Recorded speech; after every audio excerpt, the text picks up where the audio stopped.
जय मां काली recording studio Phulparas सबसे गड्डी अपना छनन के मन के छोड़ा सब उठै छ सन के डीजे अपना छनन के मन के पूरा बोका उठै छ सन के छोरा कमारै छ कोन के छोरा कमारै छ कोन के पूरा बोका उठै छ सन के डीजे अपना छनन पूरा बोका उठै छ सन के पूरा बोका उठै छ सन के पूरा बोका उठै छ सन के डीजे अपना सब सात सुपर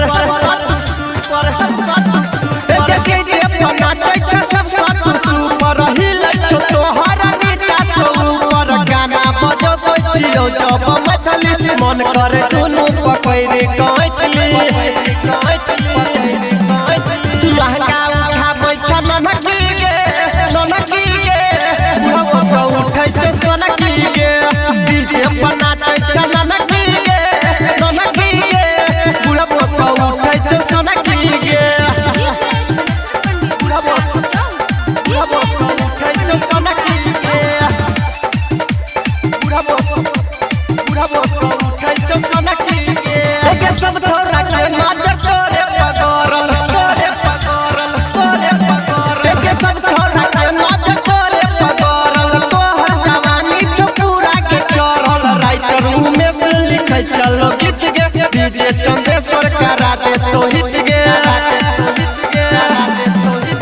आसमान गणेश रे छ धमकी गे पूरा बोका उठै छ सनकी गे डीजे अपना छ ननकी गे छोरा सब उठै छ सनकी गे बुझली गे छौरी रिकॉर्डिंग स्टूडियो फुलपरास।